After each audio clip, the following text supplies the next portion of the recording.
I was What like, is let up, me get some too. everybody? Welcome to Speak Now Pro Wrestling, where we wear our best blazers and plaid sweaters here, even though it's 90 degrees here in Southern California at the moment. But welcome to Speak Now Pro Wrestling. It is Wednesday, It's so hot. This is so October. dumb. It is Wednesday, October 2nd, and we got to get into what is a very newsworthy day for AEW. The news was rolling in before the show began, but of course, we are celebrating 5 years of AEW Dynamite. Can't even believe, Reg, when I go back and think, I still remember the first Dynamite that aired. I hope I would. It was only 5 years ago. But I still remember watching it and being like, oh my God, like, what is this even going to be? Like, what is this company going to be? Do you remember how you felt about AEW when it was first introduced to you, that first Dynamite, and then just like thinking about everything that's happened since then? Yeah, Denise, I actually think about it very often because it's attached to something. And so one of my least favorite wrestling moments in history is when Brock Lesnar squashed Kofi Kingston on the first episode of SmackDown on Fox. And so I always think, like, if AEW didn't exist, after that moment, I probably would have been done with mainstream wrestling. I would have been finished. And so, like, I always think back about that. That date was October 4th, 2019, which was 2 days after the debut of AEW Dynamite. So it came at the most perfect time, the legit best time for me specifically, because I was going to be done, Denise. Like, that made me so angry. Like, I've been angry at a lot of wrestling moments, but that one was like, all right, this is the final straw. I'm done here. I don't care about this company, wrestling, fuck all this. But luckily, AEW had just debuted 2 days before, and they brought this certain energy that just like made me feel good about what they were going to do. They ended up, of course, going on to do everything I kind of expected to them. Young Bucks are there, Kenny Omega, Cody was going crazy, MJF. We got CM Punk for a while. Like, there's a lot of like really huge moments attached to this. And I think moving forward, we're going to see some very amazing stuff because of the roster now. The roster now is one of the best rosters in the history of wrestling, like they say. But what we've gotten and what the legacy they've laid already, I think they've carved a different niche that we weren't really expecting. Denise, like, there were so many mysteries around AEW, what it was going to be, where it was going to be, alternatives. They changed, like, there's so many different changes. And so it's interesting to get to this, especially on this date. They announced this massive max deal. They're making these moves. And a lot of people thought they would never make these moves, Denise. No, it's so crazy because, God, we can get into like 1 million different topics in regards to this, but it really went from this company of, oh, Chris Jericho signing with them. Okay, cool that this is coming off of that, that show where they got 10,000 people. Okay, great. Like, that was kind of, we were getting all of this information, right? But how many times haven't we seen pro wrestling companies come and go, right? And so, like, part of me, like when AEW first started, Reg, I wasn't expecting all of this. I wasn't expecting them to go and sell out Wembley. I wasn't expecting them to start getting some of the top wrestlers out there to sign with them. I wasn't expecting them to go and be like a legitimate competitor in terms of getting people to watch the programming. And it's so funny because when you think about where AEW started, where you said that you were upset about, Kofi losing and Brock defeating him in that fashion. When you think about how AEW started, it started because there was a need for an alternative to WWE, right? People wanted to see like more like pro wrestling, right? Like, that's what the people wanted. And people wanted to see wrestlers get their due and all of that, right? And then it turned into this thing, obviously, when things changed with WWE, with Vince McMahon and Triple H going into power. All of a sudden, we had to see this change in AEW too, where all of a sudden you're not necessarily just being everything opposite of WWE. Now you're going to find a way to compete because they've also changed their game plan. So when you really think about what's happened in these last 5 years alone, it truly is insane. And I know that there's a lot of people that, they like to trash AEW. Let's be real. There's a lot of YouTube channels out there that are making a lot of money trashing AEW. There's accounts trashing AEW for whatever reasons, right?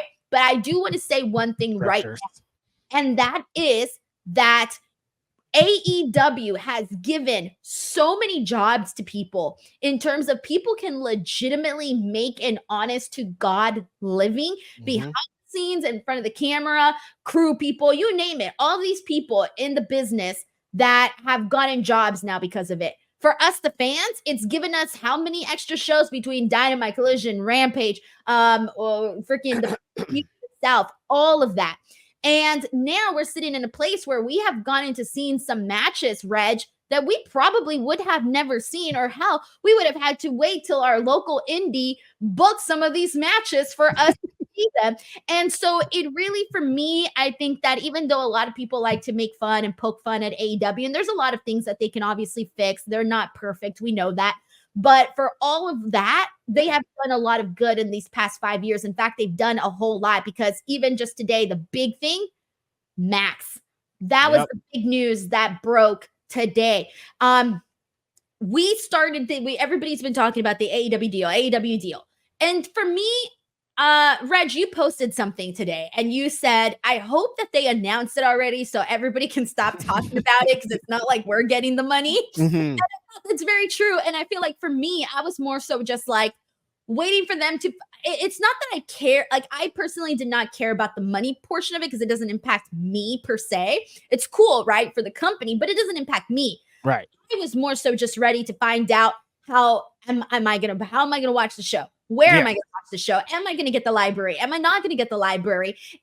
How is this going to impact monthly pay-per-view sales? All of that. And so we kind of have those answers here today. So basically the gist of that, guys, AEW Dynamite Collision staying on TBS and TNT. They got, what was it, $150 million contract with that. So that's pretty damn huge for AEW. Really great. On top of that, we are going to be seeing, and this is the part that I was not expecting, Reg, was that we're starting in January 2025. They're going to be simulcasting the shows on HBO Max. That is huge, because for the last, how long? What feels like a year now, or a month, or however long it's been since WWE made the Netflix announcement. That was huge. And now we're sitting here and we're 3 months out from seeing AEW do something similar in regards to their program with HBO Max. So I want to start there, about how you felt about the announcement and the simulcasting. And then, of course, on top of that, the pay-per-view stuff. We still don't know what the prices are going to look like for the pay-per-views. They will be on Max starting January 2025. However, you will have to purchase them. We don't know how much, but supposedly it's going to be at a discount.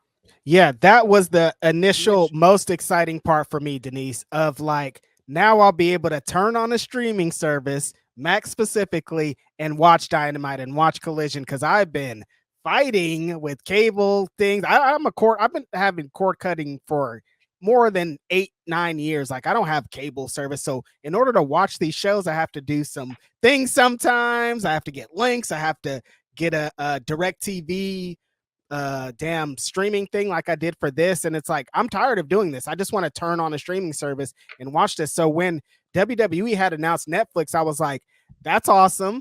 I want to be able to just pull up Netflix and watch the show. But more than it just being awesome for WWE, it's going to be awesome for everybody, because if they could do it, that means other people can do it. And now we're seeing it exactly here. AEW took that and went to Max, the people that they've been doing business with for their whole existence, essentially.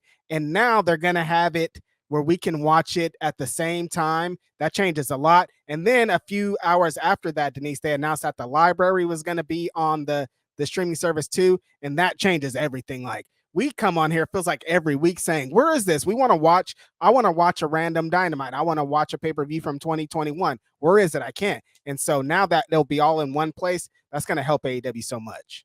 Dude, it's so funny, because earlier we were asked during our watch along about like our favorite AEW matches, and I'm thinking like Dynamite matches specifically, and I'm thinking, shit, like there are so many that I even forgot that I enjoyed. So I can't wait to kind of go back into the library and look at all of that stuff and just rewatch those matches. But that was really the big talk of the town here today, and it's going to be exciting. 2025, we're going to be getting like a lot of wrestling, like we already are, but it's just they're making moves, and it's exciting because WWE going to Netflix is going to get a lot more eyes on WWE, a lot more people talking about it, hopefully. And then the same thing for Max. People are curious. Reg, I don't know about you, but I go on these apps and I be watching shit that I don't even know. I'm just like, I'm gonna give this a chance because it's here and it's being offered. Oh, it's the top 10 show here on Yep.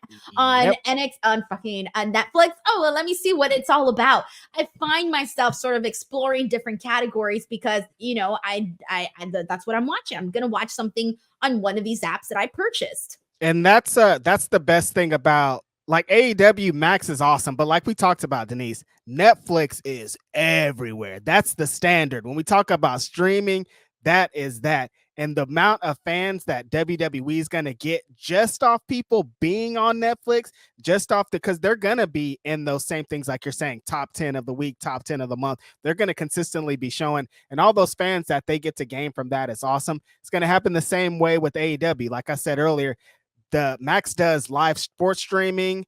They do all kind of different things, and like it's just going to represent a different thing. For WWE, Peacock was cool, but like not a lot of people got Peacock. You got to do on some certain stuff. Netflix is Netflix. That's going to change a lot. Max is bigger than a lot of different places, so they're going to be seen in a bunch of different homes that never even known about this stuff. Like people are going to pull up these crazy AEW matches and be like, "What the hell is this?" And that's awesome. Oh my god, it's gonna be wild, man. I'm really excited about all of this. It's exciting. Today was an exciting day for AEW fans. Now, It was. before we get into all of our super chats and all of the topics that you guys want to bring up, I do want to ask you, Reg. This was the question that I said I was gonna ask you. It was, how do you think that AEW did today with this episode in terms of honoring their 5 years of AEW? Do you think this episode was indicative of what we've been seeing in the last, in the short 5 years of AEW Dynamite history? That's a hell of a question, Denise. No, I don't think so. Really? I didn't. I I like think they did in some aspects, Reg. in some aspects, yeah, but I didn't. Like I didn't. After this show, I'm like, damn, that was the spirit of AEW. I didn't feel like it was the spirit of AEW. Like it was like the two main matches are really good. The finishes I didn't love, but like something was missing.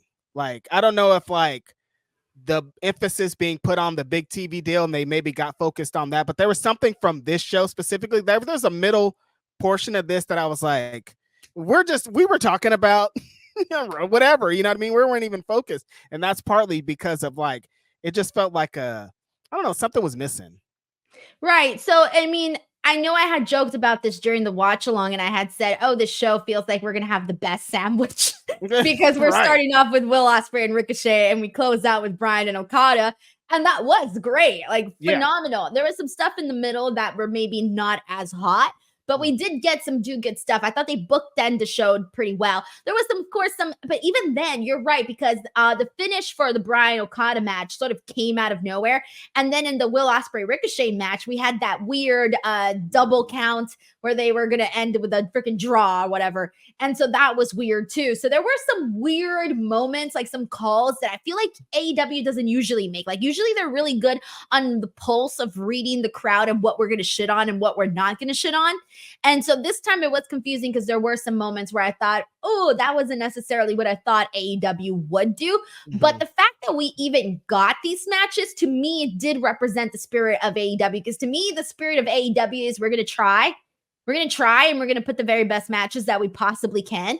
And I mean, they freaking coined it as their slogan, AEW, we're the best wrestle. So, and that's exactly what you saw here tonight, at least with those two matches that I mentioned.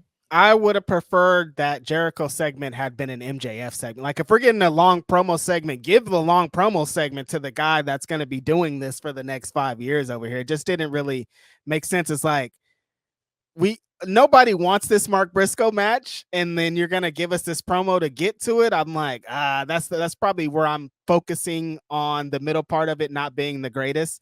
But I mean, like you said, the spirit of we watched Bryan Danielson and Okada main event this. Like, if that's not AEW, I don't know what the hell is. So there's still the spirit. There still was representation of stuff that I'm excited about moving forward. I just thought the middle could have been a little bit more. I feel ya. All right, so let's get into these super chats, see what the people are saying, and then we'll dive right into the show. We got Chris Ludek who says, any idea for Halloween costumes this year? Denise, what's tomorrow's date? Also, could your husband's half pass be Jenna Ortega? She's too young, bro. What are you talking about? That'd be weird. Is that Wednesday? Yeah, she's so young. I would be like, what? And Halloween costume ideas? Yes, I've got mine already. Are you going to get dressed up, Reg? Yeah, I think I figured out my Halloween costume this year. Phenomenal, because you're gonna have to come dressed up for our I know, Wednesday Dynamite show. I You know, know, it's I kind of know. like a tradition here. Yeah, I got you. I got you. Infamous Raider Local says, either one of you tell Will from me, Raiders won 8 straight against the Broncos and we making it 9 in a row. Yuta turns ?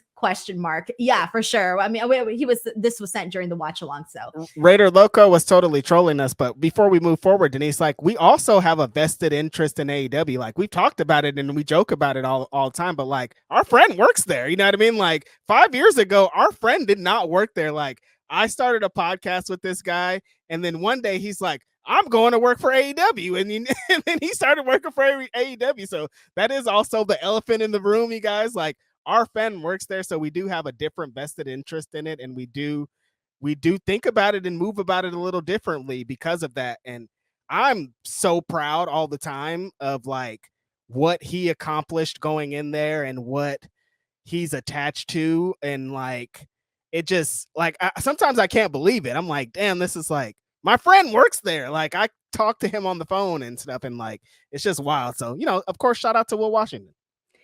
I said this when he got hired, and I'll say it again. He was made for this position. And it's so funny. I'm just gonna say one thing, and I don't know how Will feel about me saying this, Reg, but it's so funny because I see some people sometimes say some things on the internet, and in turn, those same people are praising the stories that I know Will has had a huge hand in. And let me tell you, it is hilarious when I see that. Funniest thing in the world. They're like, oh, I hate this guy, blah, blah, blah. But I like this. And I'm like, that's hilarious. That I'm like, yeah, I'm like, that's all Will. Like, I'm like, that is all Will. You just don't know it, obviously. Yeah. But and it's so funny. So just kudos and shout out to Will for that. We got John Taylor here who says, Yuta, like mom and dad, I'm a big boy now. That's exactly what that promo came across left. Exactly what Wheeler Yuta did. So let's get into the main event. Let's just start there. Because we got Crazy 101 here who says, my boy Okada loses to a backslide. What the F, Tony L? No way. It's Bryan Danielson, Crazy 101. It's not just some fool. Yeah, I get it. All right. We're going to lose to a backslide with anybody. It's at best be Bryan Danielson. Exactly. All right. That's the one bright side in this. Okay, so here's the thing. We got Bryan Okada. That was our closing of the night. And they going into it, they had basically said that in the first 20 minutes, if the match ended before the 20 minutes, it was for Okada's title. If the match ended after the 20 minutes, and by then it would become for the AEW World Championship. So that right then and there was basically a given that, hey, we were going to go past the 20 minutes. They also announced before the show that we were going to have a lengthy overrun, which we did. And so we got this match. And of course, this match did not compare to their first bouts that they've had against each other, but this was still a very strong match, though. These guys were going out there, and basically what you were seeing was them sort of like hit each other's moves and whatnot. Like we saw Bryan Danielson hit the Rainmaker. We saw Okada hit the Bo-Psycho knee. Like it was a nasty back and forth between both of them trying to like up each other with each other's own moves and whatnot.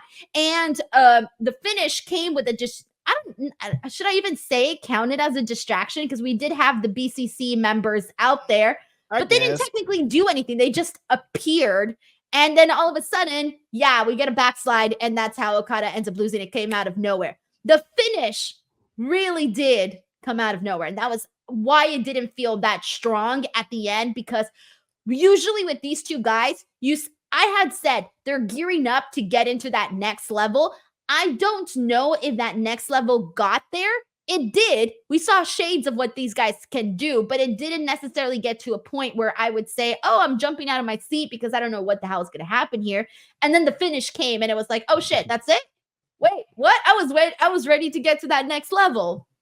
Okay, so everybody's saying it's a distraction finish, but check it out. Bryan Danielson is the same guy when he was the ROH World Champion that got the small package over as his finisher. Like this guy's built different. Like he would train the backslide in training and prepare for this and probably like watch tape and like, oh, if he gets distracted, I could hit him with a backslide. Like this is just type of things that Bryan Danielson would do because he's a sicko type wrestler. But I understand you guys. It's Okada. It's a different type of thing. I get it.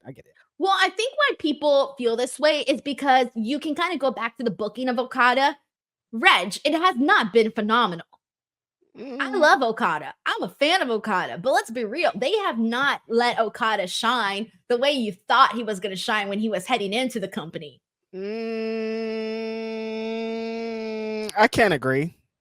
I'm sorry. I agree with you. I think the matches are great. I think he should get away from the elite. Like part of the story stuff, not that great, but I think most of the matches have been pretty good. No, the matches have been good. I'm not even talking about the matches. I'm talking about like more so like the booking of Okada. Like, I mean, God, like he wasn't even in this. I kept saying this like 100 times. Remember when I was like, he's not even in a singles match at freaking All In. Like, what are we doing? Yeah, the booking was kind of weird there for a while. That's what I'm saying. So I think that maybe we might be a little bit more sensitive towards Okada because of it. True. All right, we got John Taylor here who says, spent all my Warner Brothers Discovery money on the watch along. Guess I should go Shockwave to Fox for the post show. Hey, bro. Hey, if Shockwave becomes a thing on Thursdays, Reg, you in here? You're not in here. No, I'm in. You're in? Only if it's on a Thursday. Only if it's on a Thursday. Anything beyond that, I'm not in. All right. Yeah, because Reg likes his weekends, guys. I do. Yeah, I don't want to be doing wrestling shows all the time. Neon Paradox Music says 4 months with my favorite foreheads on YouTube. What up? Appreciate you. Grapple Geekery says spending Wednesday with y'all for 2 milestones. Let's go, baby. Let's go. Grapple Geekery, appreciate you.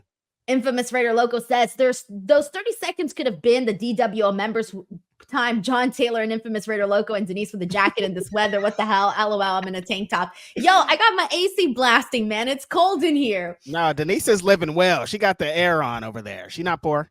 Just because I put AC on. I have solar panels. Do you know what my bill comes to with solar panels? Is it good? Really good. Yeah, they put solar panels in here. So like my light bill is like not what it should be. It's great. But then at the end of the year, I learned if you have solar panels, they hit you with a big giant electric bill at the end of the year. Do you want to know what my end of the year, and the end of the year for them is May, my birthday month. You want to know what my electric bill was this May for an accumulation? So not only do they charge me every month, it's a small amount because of the solar panels, but at the end, you want to know what they got me with? $1,000, Reg. For what? They taxed you on every May? Dude, I was on the phone with SoCal Edison and they gave me the science behind it. And it was like in through 1 year, out the other. I didn't understand shit. I called my landlord and I was like, dude, what is happening here? I feel like with solar, they should be paying you. Like you should be getting a reward or something for saving the environment. Like what's going on here? It was so crazy. So during the month, like throughout the year, it's great. The prices are low. But in come May, you get a bill. I get a giant ass bill. And I'm like, bro, I almost cried, Reg. I almost cried when I saw that. No, an unexpected dumb $1,000. Yeah, I'd be crying too. On my birthday month. That's what. In May too? Nah, y'all tripping. I was like, any other month but May? Come on now. You guys are doing me dirty. Still get solar though. Support. Yeah. And they sent the neighbor one too. And we share solar panels. Oh, shit. Wild, right? What? No. Yeah, I know. Damn, money. Anyways, we got Hamburger Helper here who says, thank you to everyone who believed in AEW. I was there when CM Punk won the AEW title, the Elite versus Death Triangle ladder match, and MJF calling TK a fucking Marq. Well, I can tell you're from Los Angeles because I was at those too. Yeah, I was at a couple of those too. Yeah, I was going to say, but I remember, like, since we're out here kind of reminiscing too on Dynamite, when you think of like AEW as a whole, God, I still remember the night when we got Bryan Danielson, Adam Cole, and then CM Punk came in. It just felt like wrestling heaven. Yeah, that was.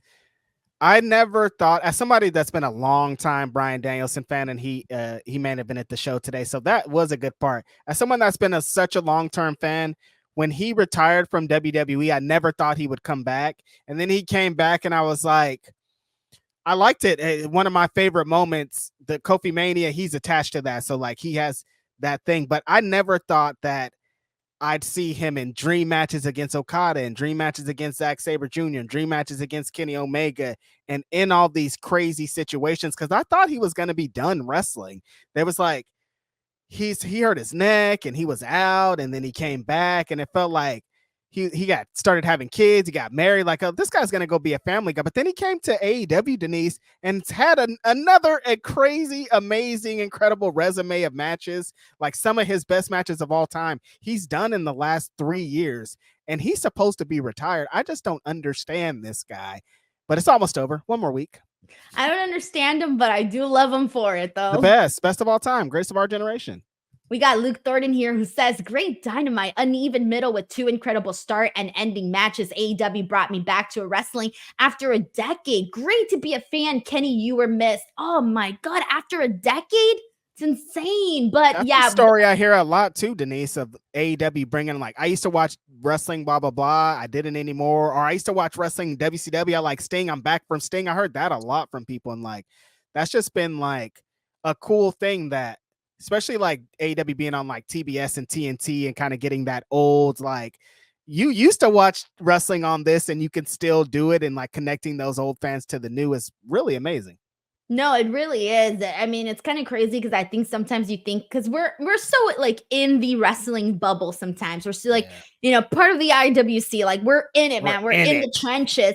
That sometimes you think that everybody that you see in the trenches has the exact same story as you, but they don't. Like everybody had different like reasons to like stop. I stopped watching wrestling for a couple of years when I was in college, and then I came back, and it's like it happens. Like life happens. You got to understand. Like the wrestling is on.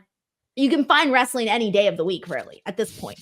Let's be realistic. Not everybody has the time to devote themselves to that. We got to live our lives, man. Yeah, sometimes you like, I don't want to devote my time to it and I have to because I'm getting paid, or like some like there's so much wrestling on. It's happened so consistently. I get jealous of everybody that tells a story that you're telling, that tells a story that Luke's telling. I stopped watching wrestling for this many years. I stopped watching wrestling when I wish I never did. I've been a big nerd my whole life. All those times I was still watching, going home and watching wrestling after being drunk, after getting high, after having sex, still was wrestling there in the back. Wrestling is the constant that never ends. I wish you would leave me alone, pro wrestling. I'm not even going to say what I'm thinking, Reg. I'm not even going to say what I'm thinking. Hey, sometimes it's on in the background with on mute. No, I remember that one time when I texted you and I was asking you about something and you were in the middle of it. And I was like, why the fuck you texting me? Don't text me. I remember The Rock was on TV and I was like, damn, this is crazy right now. Why were you texting me, Reg? Because you were asking me something. I was like, oh, I gotta text felt Denise like an unwilling participant. Listen, I like to multitask. I'm dead. Anyways, we got Chris Ludek here who says, I'm with Reg. After Hell in a Cell 2019, I gave up on WWE and I was done with wrestling. If not for AEW, I probably wouldn't have came back as a wrestling fan. Dude, it happens, man. It really does happen. I know there was a lot of people that were turned off by things. So I can imagine some people came back now that the product's better. So that's good. But yeah, everybody's got a different story. We got Vinny Diddy Vinchesi, who says every AEW show that airs is resounding FU to WWE. Oh, man. John Taylor here says 2019 WWE was horrible. AEW arrived at the right time. Yeah, but now things have changed, though. Now they're not competing against the same WWE that they were competing against in 2019. Now they are competing where it's harder now. It's harder to compete.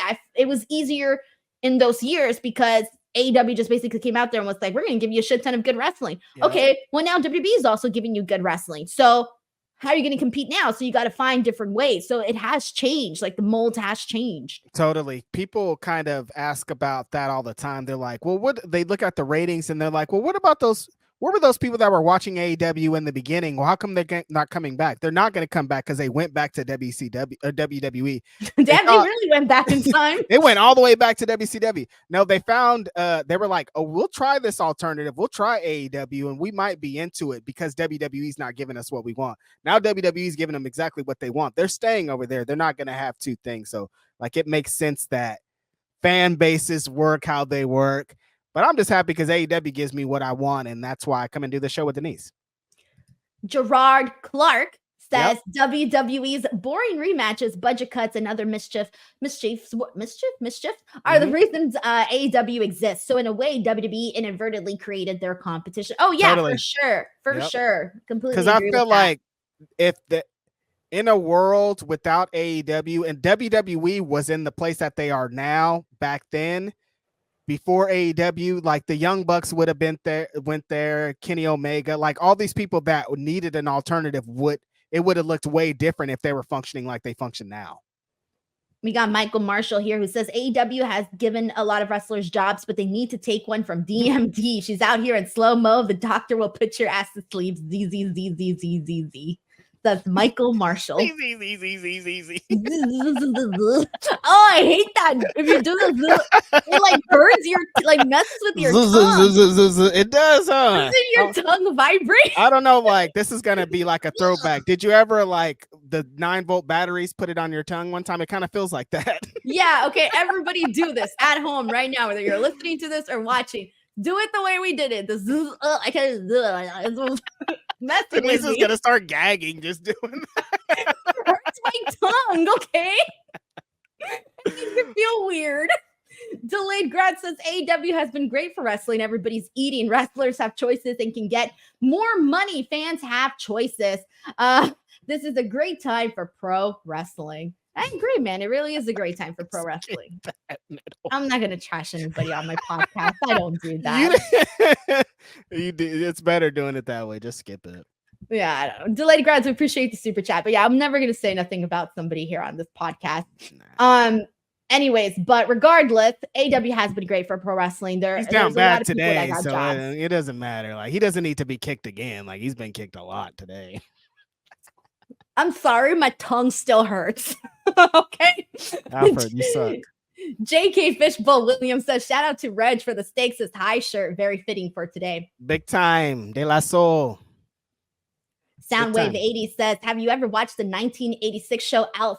No, my husband's been trying to get me to watch that. It popped up, I think, on Tubi or something. And he was like, we should watch it. I was like, hell's no, I'm not watching that. That's so funny that your husband's like, hey, watch this old ass show. I used to watch Alf because I'm a grandpa and that's my birth year right there. Yeah. Alf used to eat cats. We got Roberto Arsenal here who says, non-wrestling related, Reg. I feel sorry for the people of Oakland losing their football, basketball, and baseball team in past years. I love the Bay. Yo, it's messed up, man. I got to go to the O.Co Coliseum one time. One time. It was great, but only one time. Yeah, and the thing that sucks about it, Denise, is like Oakland fans are great. They're passionate. All the sports, like when you go to the games, it's like, damn, I feel this energy. It feels great. I've been to across that bridge to get to the Coliseum. Like I've been to baseball games there. I've been to football games there. And like I was saying previously, Oakland fans aren't even mad anymore. They're just sad. They're like, dude, what's going on? We look up and all of our teams are gone. Our basketball team went across the bridge. That's a lifetime away. It's like the energy is bad, but we've had some things like we have like a minor league baseball team, a minor league soccer team. Like they're trying to find something to get behind because they keep stealing everything from us. Is it the Ballers? The Oakland Ballers? The Ballers. Yep. Mm-hmm. Yeah, I think my husband purchased the little fan stakes in that. He likes to do that. Like he buys like the little team things. That's so funny. He has the ownership in the Saskatchewan Roughriders. Wow. I think even the Devils. Yep. I'm not sure if he just likes the That's Devils. So funny. You know it. I'm like, yeah, the Ballers. Yep. Yeah, that's how I know about the Ballers. And there's another team. I think he says he owns like, is that the women's soccer team? Yeah. Okay, so that's the women's soccer team. There's the Rough Riders, and he has another one. I don't remember which one it is. I don't think it's the Devils. I think it's something else. He's so funny. Dude, they send him free merch all the time, and they send him emails like, oh, this is what we're working on. Like, we're making these decisions. He just tapped in with all these different organizations. I told him, I was like, damn, bro, you're out here being little Tony Khan. Honestly, man, making all these deals. How many teams you on now? Man, Matt Logan says Denise pay-per-view won't start on Max till later in 2025. Yeah. January, I think they said 2025, as well as the library too. Right. Luke Thornton says Kenny versus Bryan made me love wrestling again. Hell yeah, man. Juan Ortega says Denise watching AEW on Max AEW library. Hey guys, what are your top 5 matches from Rampage? Denise can go back and watch Ospreay versus Danielson. Let's effing go. Yeah, I got some matches from Rampage. There's some good stuff on Rampage from like back in the day. Name one right now. I have a terrible memory, Reg. Damn, I can't even tell you what I did last year on my birthday, bro. No, it's there was a bunch of like cool CM Punk matches on Rampage for a while. Adam Cole was on there. I thought that was hella funny, Denise, that like everybody was paying tributes to Dynamite. I'm like, nobody's saying to AEW. I'm like, nobody's saying any CM Punk memories. I'm like, they must have sent out a mass email that been like, that's off limits, you guys, because I haven't seen nothing that's like, and remember that cool CM Punk thing? Wow. Because he did some cool in AEW. Let's not take that away from him. No, he did. He definitely did. We got Vinny Diddy Vince Chessie, who says Ricochet versus Ospreay was flames. Fun. I thought that said fun. Funk. Y'all are killing me today, man. Y'all are trying to get me canceled. Oh, man. Can't say that. Sheldon Jackson here says, I'm hoping this will be the turning point for AEW and they don't get hit with the injury bug again so they can finally build off the momentum they have. Dude, do you remember the first Forbidden Door and like everything went wrong right before that show? Everybody got injured. I think Ishii got like this weird sickness or something. I don't even remember what the hell happened. COVID? Was COVID a thing already? I don't even know. It could possibly been COVID that wrecked that whole show. Yeah. It feels like sometimes AEW is like that. It's like they have the best roster, they have all the guys, but there's certain missing pieces. Because like if 2024 was the same and Kenny Omega was here for all this, like it'd be so different. Like we'd be talking so differently about this year and how many amazing matches he would have had. The injury thing is so unfortunate. It's pro wrestling. It's high impact. We're seeing Bryan and Okada main event on Wednesday nights. Like it's on a higher level than it's ever been. So I hope they could get it figured out and hope everybody can be fine out there. Because I saw your homegirl, Nikita Lyons, with 2 knee braces on. I was all, damn, she hasn't even got to the main roster yet. These injuries are crazy. Yeah, that's unfortunate, man. I always feel bad whenever we see those, especially those ACLs, man. They're going around. I don't even know how. Bad, yeah. There's like, bro. Something with the higher impact and the way that people train is doing something. Yeah, because you could literally take a suplex and blow out your ACL. Like that's the crazy part. Mm-hmm. It's happened. Yeah. That's what I'm saying. Like it really is that thing where it's like you don't even have to be doing something like, not running your knee or something. Yeah, right, exactly. Right. Mm-hmm. And it's like a freak. The ACL injuries to me, like they always look like freak accidents. Every time you see one happen, and you can always tell when it's a torn ACL, and shit just blows up. Like you just hear that pop, and that's it. And you're done. Person falls. It's terrible. I've never experienced anything like that, but you could feel it. Like Denise says, like you could just you just know it's so much pain, and you always feel so sorry for the people. Yeah, dude. It's like you have your freaking cartilage rips, and it's like you don't have cartilage, and it's just bone on bone on bone. Like, dude, do this. Rub your bone, like your hands together. Like I could feel that inside of my head. It's crazy. And Crazy 101 here says, nah, Reg, I don't care if it's Bryan. That's some BS. That's fair. It is Okada. He's a big star. I get it. Jason Edwards says, how feeling if Shane shows up at Wrestle Dream with BCC? Look, I've got no problem with it. By the way, did you hear commentary today when Jon Moxley went in there and it was like 4-on-1 against Bryan? Commentary said, like, who is having Jon Moxley do all of this? They made it seem like it's not Jon Moxley by his own accord. Oh, I did not hear that. That is interesting. Shane McMahon is having him do this, Denise? I don't know. Jason Edwards brought it up and it reminded me of what I heard on commentary. Why are you guys doing this to me? Now, if Shane McMahon was the leader, that'd be kind of sick, though. You see, you're already turning, Reg. I'm like, wait a second. Let me think about it. That might kind of dope. Maybe you should watch the McMahon docu-series. So maybe you can gain a little sympathy for Shane. I can't. Just watch it, Reg. Come on. Maybe I'll check it out. All right, watch one episode. At least watch episode 5. That's the one where they talk more about Shane. Okay, episode 5. Episode 5, yeah. Infamous Raider Loco says, Reg got my point about Will. Also happy for him, but also Raiders over Broncos. If Raiders lose, I'll come back and say I was wrong. But if they win, smiley face. Nick Campbell says Pac didn't say anyone's name. Is he talking to Yuta or Daniel Garcia? Maybe. Claudio talks to Yuta. Marina demands we serve and listen. Mox talks to Bryan Danielson. Pac could be talking to someone else. I don't know. Man, why is everybody talking to somebody? He has a couple of people he could be talking to. All right, I got to put some more thought onto that. We got Howie Mhm. Potter here who says AEW spoiled us with 2 bangers tonight. Yeah, good stuff with those matches there too. So let's go ahead and get into that in the meantime.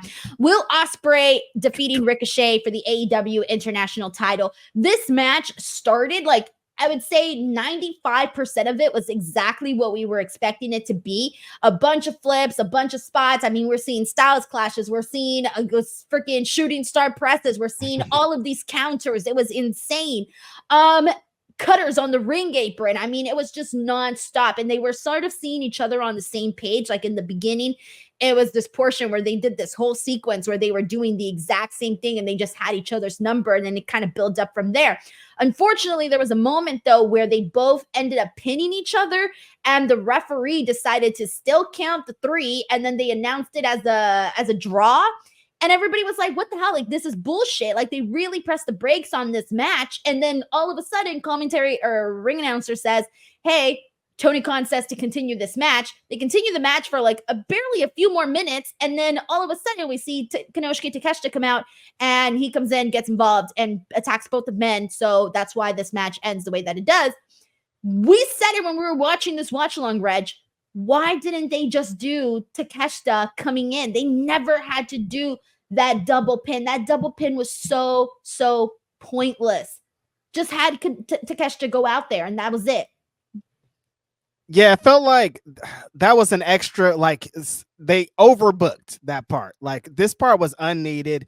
It messed up the flow of the match. We were kicking off like they were going high speed, 1,000 miles per hour, spot food. They're doing old spots from 2014. They're flipping everywhere. They're shooting star press, killing each other's hidden blades, like everything you would expect from the match. And then it gets to that where they double pin each other. And we talked about it on the show. It's like, well, why did Rick Knox count him? He looks at him like, I don't even know if that's like a legal thing to do as a referee. Kind of messed up the flow of the match. And then Takeshita comes out and just does the thing that they should have did anyway. So it got kind of confusing. I was like, well, what's happening here?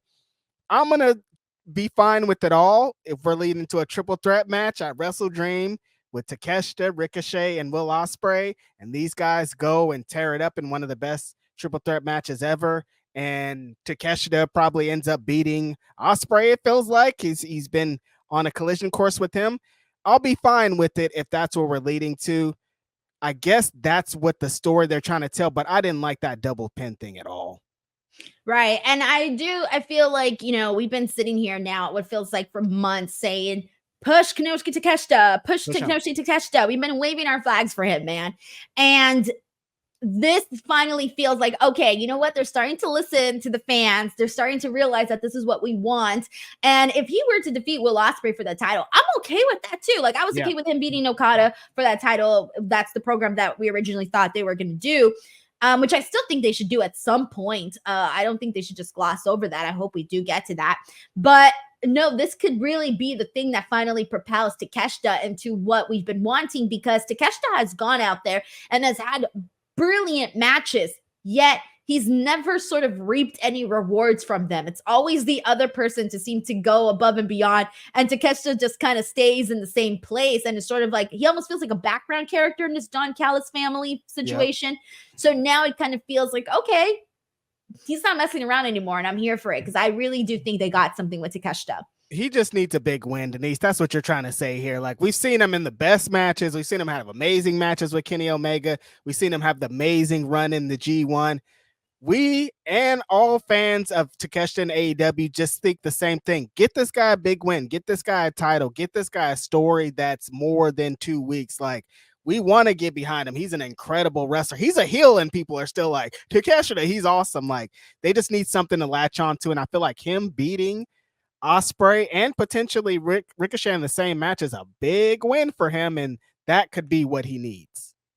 We got Infamous Raider Loco here who says, Denise, solar panels, me looking at my antenna on the TV. I just figured out what level I am, close to the floor. Denise, the mountain. Yeah. They installed them. I didn't install them. She balling. Don't worry. She balling.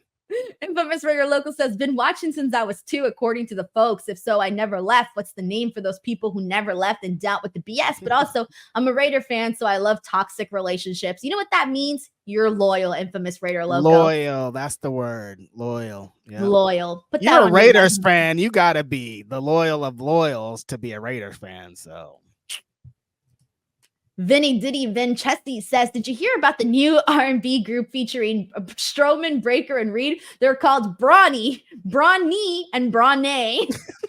Brawny, and Brawny. I can't with y'all. Where do you come up with this stuff? What is that? Would you? That might be kind of hard though. Group? Yeah, I mean, if Bronson, I think Bronson Reed would be the lead singer for some reason. I just feel like it.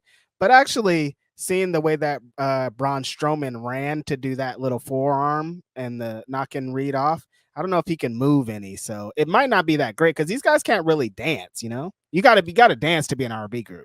Okay. Oh yeah, you know, right. You need dance moves.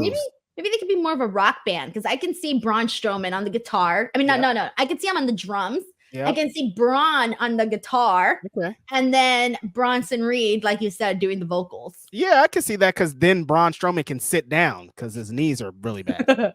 Dude, his run was so funny. It looked like he was in so much pain. I'm like, damn, help the homie Braun out. How sad. Rafael Garcia says, as a youth who didn't live through the boom of WCW, I will always have a place in the icebox where my heart used to be for AEW. Here's to 5 more. Yeah. Love that. The Moneymaker Chris says, it's crazy to think AEW Dynamite has been around for 5 years. I remember going to the first show in DC. I'm very happy for their success. Dude, I actually remember going to the first Double or Nothing in 2019 in Las Vegas. Yeah. It's crazy. Honestly, to see Moxley debut, that moment was like Cody Rhodes destroying the throne. The throne, Cody and Dustin, that 5-star match. Like, yeah.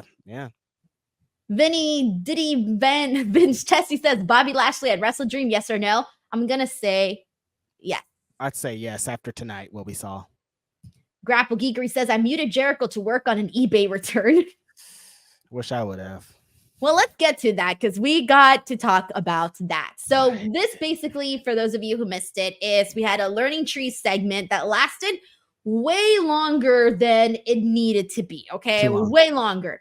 And basically, Jericho goes out there and he starts talking about all the TV time that he gets and the Jericho Vortex and the TV deal. So pretty much all of the things you would think Chris Jericho would hit on, he did.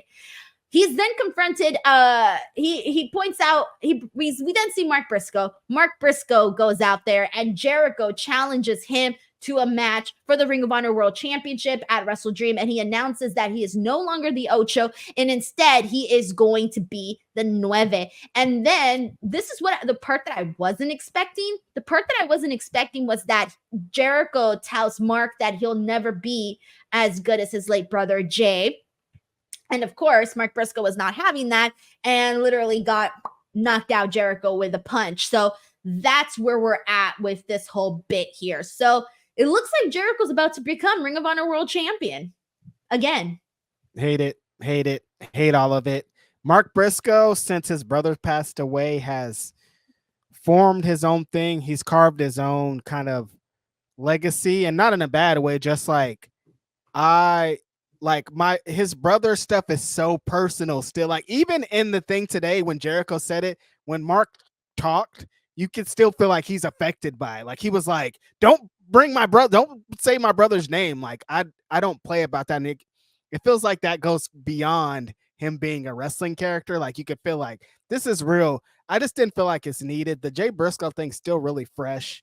I don't think we need to be using him for an angle. We haven't with Marq Briscoe since he passed away. That hasn't been the thing to get under his skin. And I don't think for this match that nobody wants and Jericho saying it to try to get heat, it's like, I just didn't like it. No, I feel bad, but I think it kind of left a sour taste in everybody's mouth. But of course, we know that Marq Briscoe is okay with it. If not, they would have never done it. Like AEW has been very respectful in that type of stuff.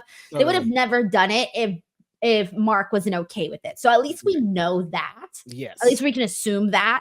But I just don't think that the fans necessarily wanted it. Like, even if everybody approved, that's still a sour taste. I still don't want to hear it, you know? Yeah, so it was a little bit like awkward, but regardless, we're getting the match, and I'm pretty sure Jericho's winning that, and that's happening at Wrestle Dream. It felt like a lot of what we were seeing them today was them throwing in a lot of these matches here at Wrestle Dream, like a lot of matches, like they were just throwing them together today. Like we got to get this card together. It's next Saturday. We only got one match announced. Let's get to it. yeah, literally. And moving on to our next part of the show, and Crazy 101 gets us there, saying who accepts Darby Allin's open challenge? AEW Underground. Dude, hold on. Did I not say we would see Shane McMahon versus Darby Allin at some point? I said that. I said that last week. Remember when I said that? Denise, don't. No. Shane McMahon answers Darby Allin's open challenges, and that's too much for me. Well, let's think here. Who are our realistic options of who can answer this open challenge for Darby? Are we expecting anybody in the company, or is this going to be a situation where it's like a surprise outsider? Well, Darby said in the promo, somebody from the roster, essentially. So somebody that already works there. Who does he have beef with? I was saying on the watch along that I think he needs a win for, like, he had those 2 title matches and he didn't get any of the title matches. He didn't win. Like, he needs a big win. The fans want to get behind him. So you don't want to put somebody in here that he's not supposed to be. Like, I thought about Swerve. It's in Washington. Like, they have the history, but you don't want to beat Swerve. Daniel Garcia. Again, I feel like you don't want to beat Danny Garcia, though. I like, think if he's coming back, Daniel Garcia, especially if he's not coming, especially if he hasn't yet re-signed with AEW.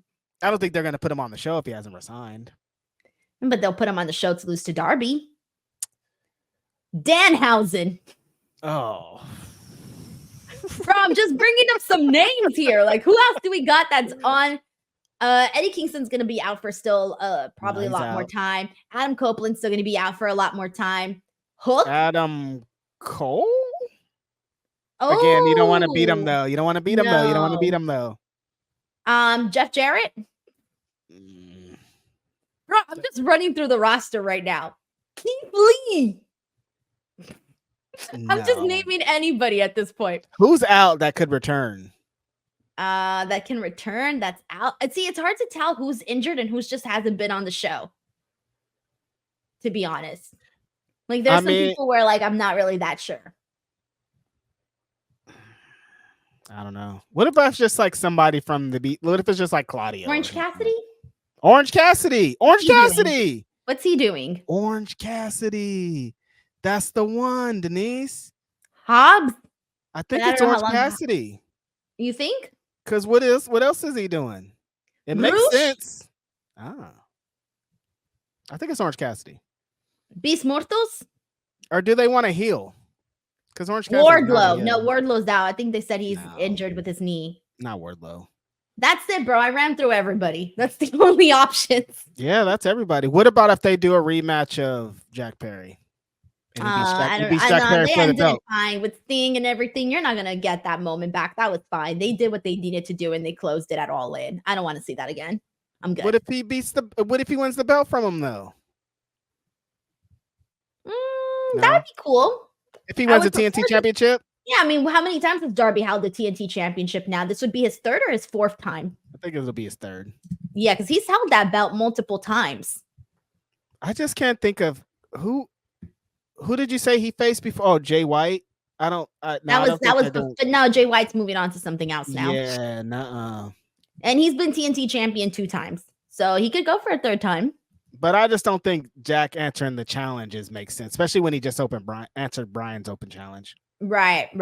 All right. Thank you, Crazy 101. We got Alexander Fitzgerald who says Keith Lee joins MVP to face Swerve. Thoughts, Reg? No. Oh man, that match is never. I can't believe it. We were about to get that match, and then so close. Remember? Like, what the hell, man? What the hell? It's cursed.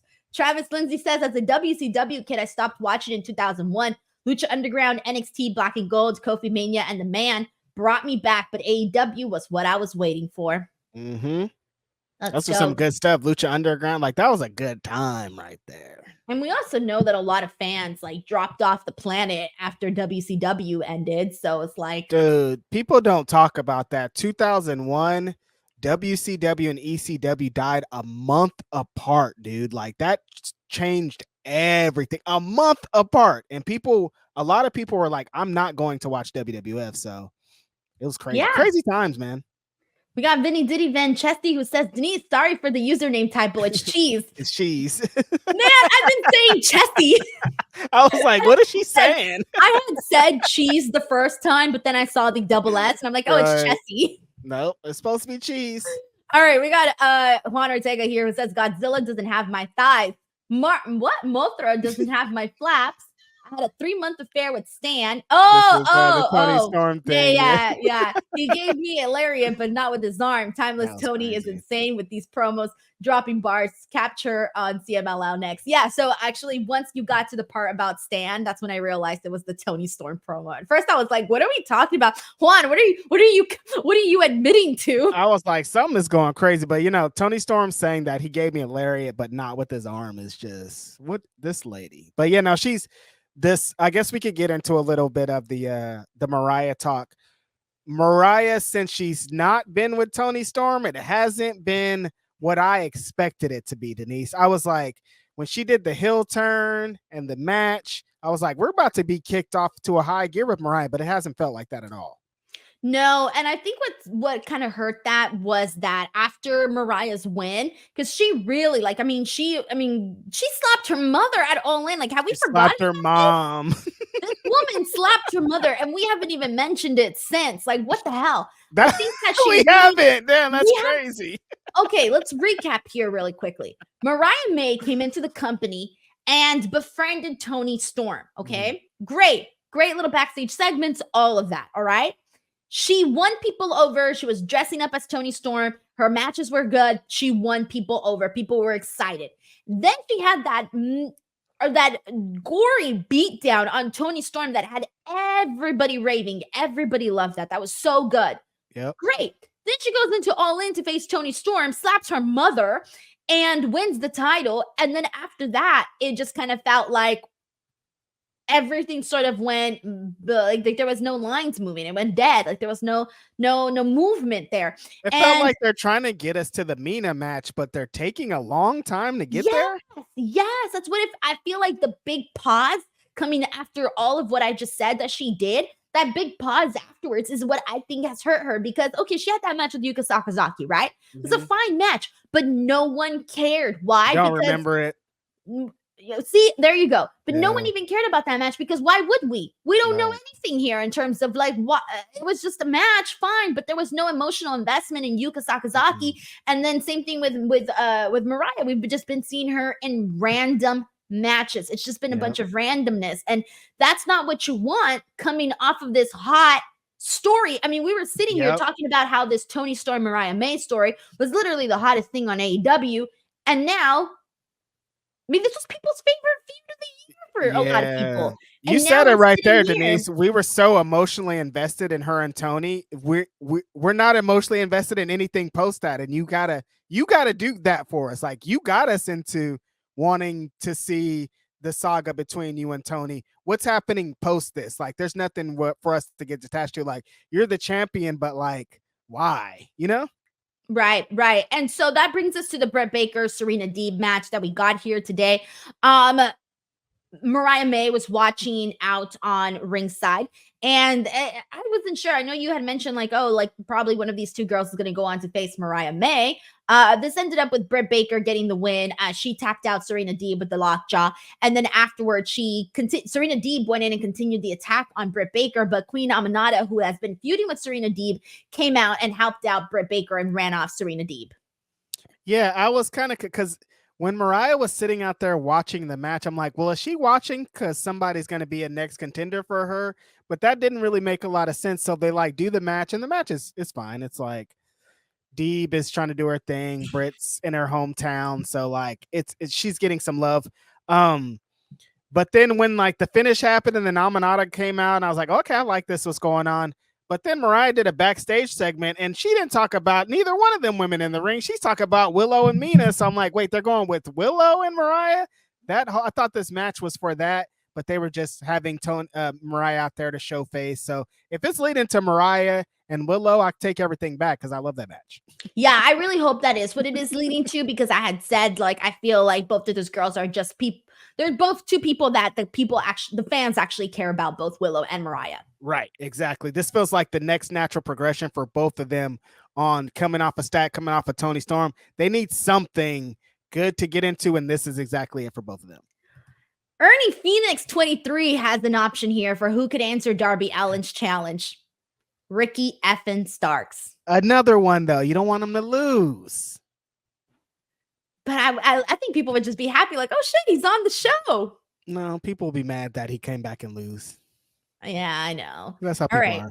Infamous Raider Loco says, Reg, you got your tickets ready for San Jose show. I'm trying everything to go. No lie. I love Hook and BCC. If Wheeler don't turn on then who retires Bryan? Mox is John retiring. Moxley is retiring him. Yeah, that's happening next Saturday. That's what I'm expecting too.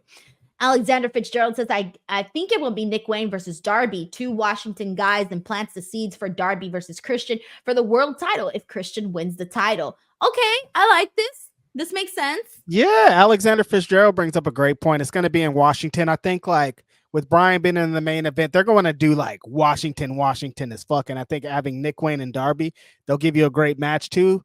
Darby will probably do some plunder. That's actually a great idea. We got Vinny Diddy Van Cheese here who says, if Christian Cage wins the AEW bout, will he slap his dad? I hope not. What? His dad? Whose dad? His own dad? His own dad. Yeah, his own dad. I think he's meaning like if Christian does like Mariah, essentially. Oh, Busta Mariah. Christian's version of Mariah. Yeah. All right, I get it now. I get it. All right, thank you so much to Vinny. All right, well, let's keep this going. We got Hangman Adam Page versus Juice Robinson, and this was hilarious because during the show, I swore, I thought, I'm starting to wonder if they did that shit on purpose, because the way that they moved the camera and focused on the freaking name of Jay White, I thought Jay White was coming out right then and there, but that was just my bad. I want to clown on you, Denise. It was really funny, but like if you watch it back, they did have like the camera's like right. It looks like Jay White's coming out. Like it's funny, we made a bit of it, but if you really watch it, it's like, wait, is Jay White coming out? That's what I thought too. I mean, he did come out during the actual matchup though. So what was your reaction to seeing freaking Jay White return and then go after Hangman Page after Hangman Page had won this match? Well, first of all, I thought the match was a lot of fun. Juice Robinson got a lot more offense than I expected. I expected Hangman to kind of continue being on the rampage that he's been on, no pun intended, where he just comes in and just drags guys, beats them up. But no, Juice is such an interesting character because he's super over. And I feel like the fans don't want to see him get squashed. So that puts AEW in a position like we could squash him, but fans are going to be mad. But this is a lot more offense than I expected. And Jay White is needed so bad. So this is a perfect return. I think Hangman, kind of like we talked about with Mariah and Willow, he needs something to latch on to. You just came off one of the hottest feuds of the company in the company history. Like we got to get you into something big. If it's not the world title, we need you in a big main event type angle. And I think being with Jay White, perfect timing. Jay White is kind of, you talked about Okada. I feel like Jay White's maybe like in that same boat of like even worse. Yeah, maybe even worse. Yeah, if you really kind of break it down of like, this guy's a superstar, former IWGP champion. Like he could be world champion tomorrow if you give him the ball to run. And he just hasn't been put in the best positions. This is putting him in the best position. Put him against the top guy, Hangman Page. They're going to have amazing matches. They're going to have an amazing promo. This is what type of things Jay White needs more of moving forward. I feel, yeah. And like I said, there's a lot of buzz right now with Hangman Page coming off the Swerve feud. So I feel like this could be a nice little exciting story for both of them. So I'm looking forward to this. And I hope this is the story that finally gets the people that may not be Jay White fans just yet. I hope this is what makes them fans. I don't really got much to say about this, but we had Private Party versus Iron Savages. Reds, do you got any brilliant insight on that? Yeah, I love this. I think that maybe the match is just fine, but I think it feels like this could potentially be leading to Private Party versus the Young Bucks at Wrestle Dream. Everybody else on the show came out and was like, I want a match on this day. And I was hoping that Private Party was leading to that. Isiah Kassidy got some promo time. He sounded great on there. He got the Young Bucks out who needed to be on the show. I wish they wrestled. But I mean, if we're doing a 5-year anniversary of this company, it was built on the backs of these guys. You got to show their face in this. So getting them on the show, I thought was good. And I feel like this is leading to a Wrestle Dream match, which could lead to Private Party potentially beating the Young Bucks. This could be good. So I'm not mad at it. All right. Well, speaking of something that we're definitely not mad about is we had another debut here on AEW, and we had a backstage segment. Yeah, Shelton Benjamin. I was like, I do not remember. We had MVP confront Prince Nana, or wait, actually Prince Nana confronted MVP during a backstage segment with Renee, and MVP basically introduced his new business partner, and it's Shelton Benjamin. And we kind of already knew this. I think maybe some people might have been expecting Bobby Lashley here today, but we had kind of said, like, if he's not here tonight, then he's going to be there at Wrestle Dream. So it seems like they used an opportunity to, like, okay, last week, let's get people talking with MVP. This week, we'll get people talking with Shelton Benjamin. And then next week will be like, you know, the grand prize. Bobby Lashley will finally be there once he comes for Wrestle Dream. Yeah, kind of like how they're staggering the debuts on these guys. It wasn't just like MVP's like, come out here, everybody, and they have the group established. It's like they're laying the foundation. MVP keeps dropping off cards. He dropped off a card to Mercedes Moné earlier in this show. Like, he's building the foundation of this. And the thing that I liked about this, it was short and sweet.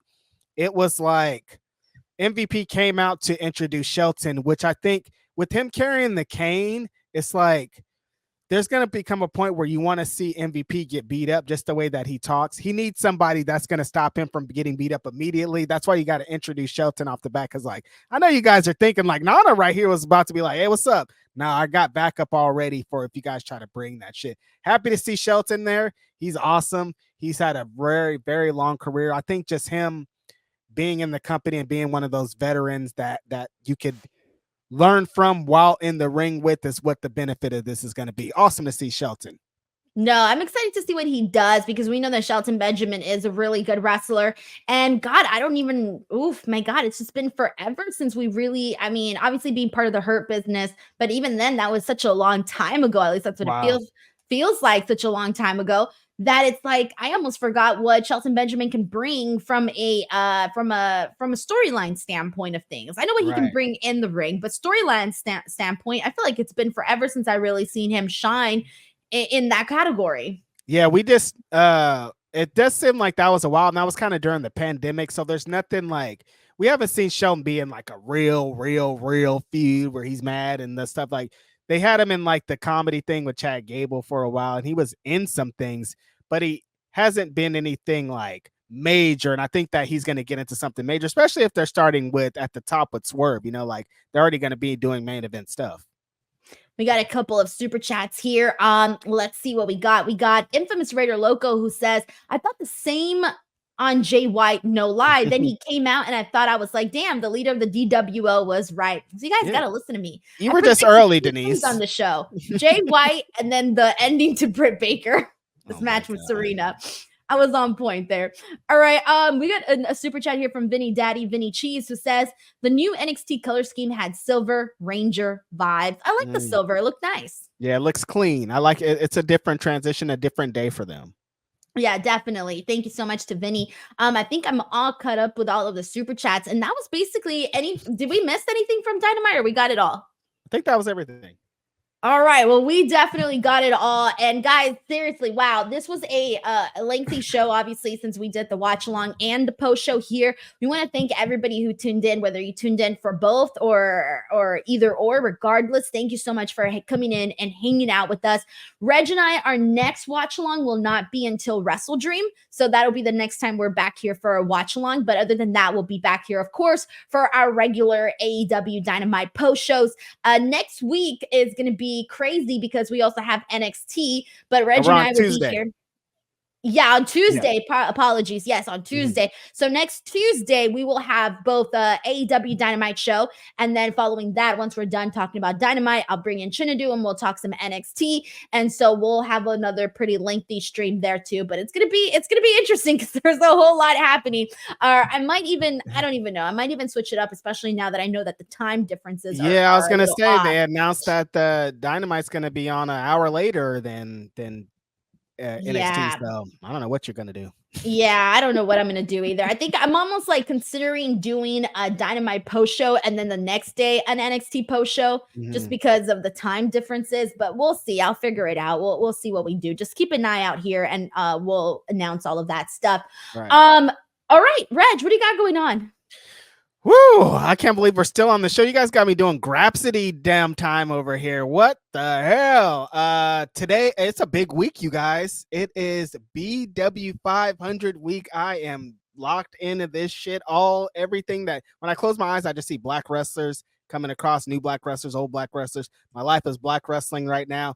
Saturday morning, I'm gonna be on with Denise Salcedo, my California Connection partner, on Busted Open Radio, and I'm going to be revealing the top 10 of the BW 500.